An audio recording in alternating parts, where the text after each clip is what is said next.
দিন কাজ শেষ করে বাসায় গেলে মা স্ত্রীর বিরুদ্ধে এবং স্ত্রী মার বিরুদ্ধে নালিশ করেন।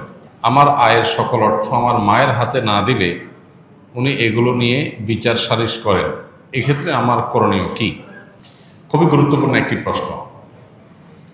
আমাদের সমাজ এবং পরিবারগুলো দিন দিন ভয়াবহ থেকে ভয়াবহতর হয়ে উঠছে। বিশেষ করে বউ শাশুড়ি যে দ্বন্দ্ব, এই দ্বন্দ্বটি বিভিন্ন পরিবারে বেশ প্রকট আকার ধারণ করে। এর কারণ কি আর প্রতিকারের উপায় কি? দেখুন, এদেশ যেহেতু সংখ্যাগরিষ্ঠ মুসলিমদের দেশ, বেশিরভাগ মানুষের দেশে মুসলমান এবং অন্য ধর্মাবলম্বী যারা আছেন, হিন্দু বা অন্যরা, তারাও দিন শেষে ধার্মিক। তার ধর্মের ব্যাপারে তিনি যথেষ্ট শ্রদ্ধাশীল এবং সিরিয়াস। এটাই হলো এদেশের মানুষের বাস্তবতা। এদেশের ধর্মীয় যে বিধিবিধান আছে, সেই বিধিবিধানগুলো যদি আমরা চর্চাটা ভালোভাবে করি এবং সেগুলো চর্চা করার পরিবেশ যদি আমাদের দেশে থাকে, তাহলে এই জাতীয় সমস্যাগুলোর সমাধানের পথ সবচেয়ে সহজে বের করা যাবে।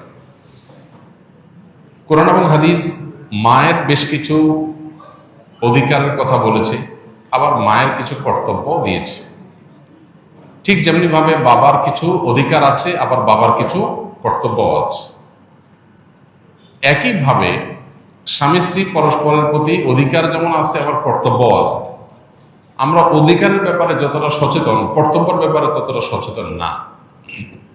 আল্লাহ সুবহানাহু ওয়া তাআলা কোরআনে কারিমে বলেছেন, ওয়ালাহুন্না মিথলুল্লাযী আলাইহিন্না। মেয়েদের কিছু অধিকার যেমন আছে নারী হিসাবে, আবার তাদের কিছু কর্তব্যও আছে। অতএব যেমন কর্তব্য আছে, অধিকারও তেমন আছে, দুইটাই আমাদেরকে খেয়াল রাখতে হবে।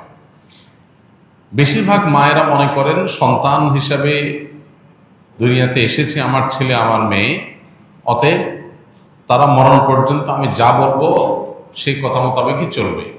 সন্তানদেরও যে কিছু স্বাধীনতার জায়গা আছে, তাদেরও যে কিছু অধিকারের ব্যাপার আছে, এটা বেশিরভাগ মা বাবারা আমাদের সমাজ বাস্তবতা বোঝার চেষ্টা করেন না। এই জন্য যিনি চিঠিটা লিখেছেন তিনি সঠিক লিখেছেন যে বাস্তবে আমাদের দেশে মা বাবার অধিকার সম্পর্কে অনেক বলা হলেও সন্তানদের অধিকার বা সন্তানদের প্রতি মা বাবার কর্তব্যের কথাটা সেভাবে বলা হয় না। আলহামদুলিল্লাহ, এই বিষয়ে আমাদের একটা দীর্ঘ ভিডিও অনলাইনে আমাদের ইউটিউব চ্যানেলে, অন্যান্য সোশ্যাল মিডিয়ার প্ল্যাটফর্মে আমাদের আছে, যেখানে আমরা সন্তানের প্রতি বাবা মার কর্তব্য বা সন্তানের অধিকারগুলো কী কী সেগুলো আলোচনা করেছি এবং এগুলো আলোচনা আরও বাড়াতে হবে। সন্দেহ নেই যে সন্তানের অধিকারের তুলনায় বাবা মার অধিকার বেশি, এই জন্য সে আলোচনাটা বেশি হবে, এটা অস্বাভাবিক নয়। কিন্তু সেটাই শুধু হবে আর সন্তানদের কোনো অধিকারের কথা আলোচনা হবে না, বাবা মারা জুলুম করবেন, সেটা কখনো হতে পারে না। মা হিসাবে বাবা হিসাবে সন্তানের মধ্যে জুলুম করলে তার বিচারও আল্লাহ তাআলা করবেন। এটা গুরুত্বপূর্ণ একটা বিষয়। আর বউ শাশুড়ির দ্বন্দ্ব মূলত হয়ে থাকে এই জন্য যে পরস্পরের প্রতি আমাদের করণীয় বা কর্তব্য সম্পর্কে আমরা জানি না। একটা সন্তান যখন প্রাপ্তবয়স্ক হয়, সে যখন উপার্জন করে, তার সকল টাকার পয়সা এনে মায়ের কাছে দিতে হবে, বাবার কাছে দিতে হবে, তারা যা খুশি করবে না, শরীয়ত এটা বলে না। শরীয়ত বলে সম্পদ যে উপার্জন করেছে এর ব্যাপারে অধিকার একমাত্র তার। হ্যাঁ, উপার্জিত সম্পদ থেকে মার চলার জন্য, মার বেঁচে থাকার জন্য, সুস্থতার জন্য, চিকিৎসার জন্য যেটা প্রয়োজন সন্তান হিসাবে সাধ্য অনুযায়ী, মায়ের নিজের না থাকলে বা দেওয়ার মতো ব্যবস্থা না থাকলে অবশ্যই সন্তানকে সেটা বহন করতে হবে। আর স্ত্রীর সর্বাবস্থায় স্বামী হিসাবে স্ত্রীর ভরণ পোষণ এটার ব্যবস্থা করতে হবে। এর বাইরে উদ্বৃত্ত টাকা সেটা ছেলে কি মাকে উপহার হিসাবে অতিরিক্ত দিবে, না স্ত্রীকে দিবে, না কাকে কত দিবে, নাকি আদৌ কাউকে না দিয়ে নিজের অ্যাকাউন্টে রাখবে, এটা একান্ত তার ব্যাপার। এখানে শরীয়ত মা বাবাকে ইন্টারফেয়ার করার অধিকার দেয় নাই সেইভাবে যেভাবে আমাদের অনেক মা বাবা মনে করেন যে তাদের অধিকার আছে। ছেলে বিদেশ গেছে, উপার্জন করে টাকা পাঠাবে সব বাপের নামে মায়ের নাম, তারা যা খুশি করবে, তারা সেখান থেকে বৌমাকে যা দেওয়া দিবে আর যা নেওয়া দেওয়ার না দিবে না। এভাবে আসলে ইসলাম মা বাবাকে এতটা অধিকার দেয় না যে সম্পদ সারা জীবন যা কামাই করবে সব বাপ মা যা ইচ্ছা তা করবে। জি না, এই সুযোগটা নেই। অনেক মা বাবা এটা জানেন না এবং এখানে অনধিকার চর্চা করেন তারা। সন্তান হিসাবে অবশ্যই মা বাবার সামনে যত বেশি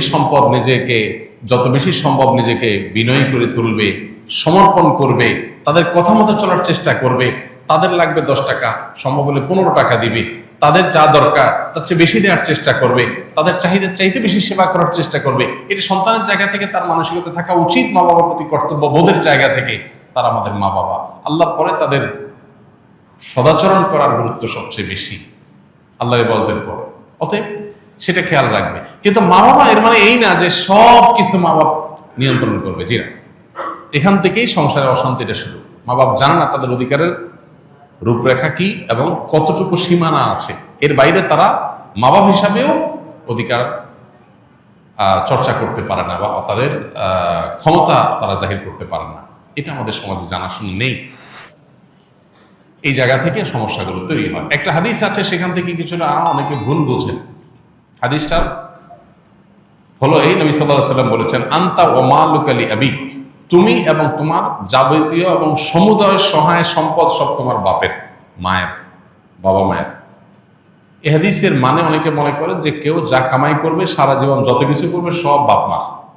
জি না, এই হাদিসের ব্যাখ্যা হলো তুমি তোমার উপার্জিত সম্পদ এখানে তোমার বাপ মা, অর্থাৎ তাদের খরচ খরচার জন্য যতটুকু দরকার ততটুকু তোমার এখান থেকে নেওয়ার অধিকার তাদের আছে। এখানে সমুদয় সম্পদ বোঝানো হয় নাই। যদি সমুদয় সম্পদ বোঝানো হতো তাহলে জাকাত তো বাপ মার উপরে বর্তাইতো, ছেলের উপরে বর্তাইতো না। কারণ সম্পদ যদি একজনের হয়, জাকাত তো আরেকজনের উপরে বর্তাবে না।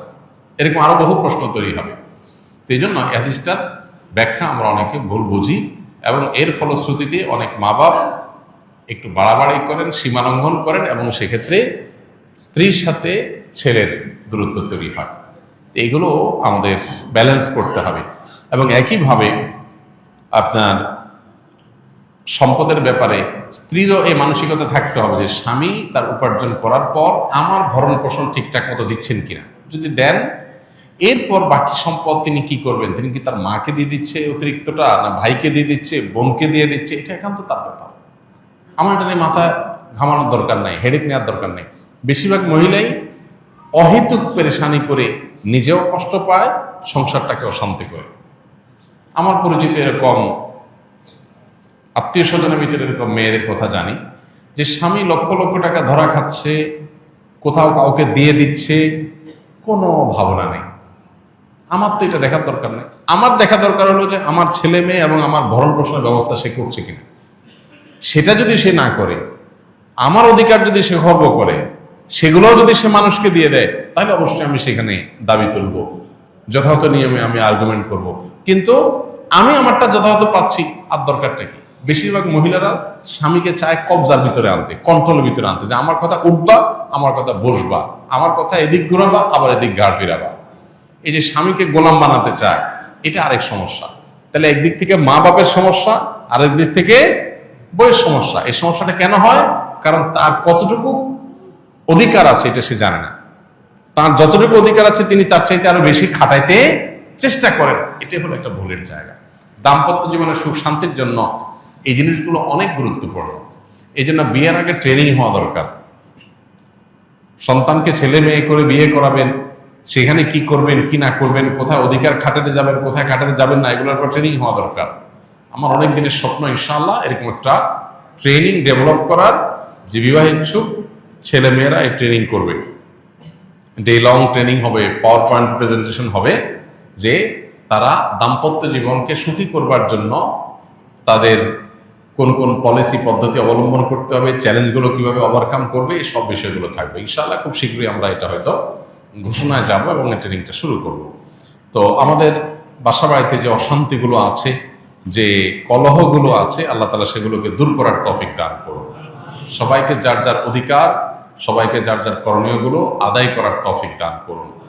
আমাদের বোনদের যারা স্ত্রী হয়ে কোথাও কারোর সংসারে আছেন, কারোর সাথে দিনাতিপাত করছেন, সেখানে নিজের অধিকারের চাইতে বেশি অধিকার খাটানোর চেষ্টা তার করা যেমন উচিত নয়, ঠিক একইভাবে মায়েদের বাবাদেরও উচিত নয় সন্তানের সম্পদ এবং উপার্জন করে অতিরিক্ত মাথা ঘামা। কোনো ছেলে বউয়ের পিছনে টাকা একটু বেশি খরচ করে, একটু বউ পাগল বেশি হয়। মা বাপ হিসাবে তাদের দায়িত্ব হলো সন্তান সীমা ছাড়ায় গেলে তাকে সুন্দরভাবে বোঝানো যে বাবা ব্যালেন্স করো, পরিমিত হও, হিসাব নিকাশ করো, অতি পাগল হয়ে যেও না। এরপর দেখা যায় যে না, ছেলে ভুল বুঝে বা বৌমা ভুল বোঝে, তো বাপ মা হিসাবে তারা তাদেরটা পাচ্ছে কিনা তারা দেখবে, বাকিটা নিয়ে মাথা ব্যথা করবে না, বরং আল্লাহর পরে হাওয়ালা করে দিবে। কারণ বিয়ের পর বিশেষ করে কয়েক বছর পর্যন্ত, একটা নির্দিষ্ট সময় পর্যন্ত এই পাগলামিগুলো ছেলেরা করে, এরপরে আস্তে আস্তে হুঁশ ফিরে আসে, মাথায় ব্যালেন্স হয়, তখন সে আর আগের মতো পাগলামি করে না। তো এই টাইমটাতে মা বাবার সহযোগিতা করতে হয়, হেল্প করতে হয়। মা বাবা এখানে এসে জোর খাটাতে গিয়া অশান্তি সৃষ্টি করে দিলে এই যে পলাশ সাহার মতো ঘটনাগুলো ঘটে, এই ঘটনাগুলো যেন আমাদের পরিবারে না ঘটে। আল্লাহ আমাদের মা বাবাদেরকে এবং স্ত্রীদেরকে সবাইকে যার যার দায়িত্ব কর্তব্যের সীমা রেখাটা বোঝার তৌফিক